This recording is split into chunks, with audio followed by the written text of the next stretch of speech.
you're in a very unique spot. Not many, you and Barbara both, not many couples start a business like that it grows to 4.5 billion. There are scripture that talk about, I think, the mentality of those who achieve that kind of wealth. In fact, the one that talks about the camel, that it's easier for a camel to fit through an eye of a needle than for a rich man to make it into heaven.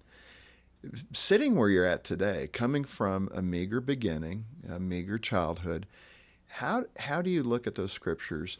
What do you think the Lord is saying to you as a very wealthy man, someone who's been blessed in incredible ways? What does that say to you? What does God want from you?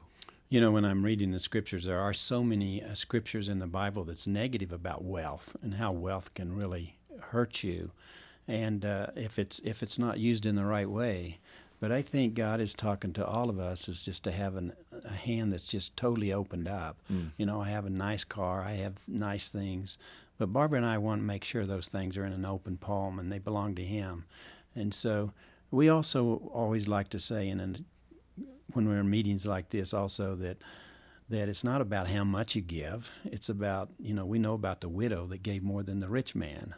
There was a time that God asked us to do something for ORU, and it's a pretty large number. And my son comes back and he says, "Dad, did we outgive your mom?" And I said, "No, my mom gave of her need, and we're giving of our abundance." Right. So I think God just wants us to have a heart. I think it all starts with our heart. Do we really have a heart for Him and for what's important to Him? Yeah. And that's to see people come to know Christ.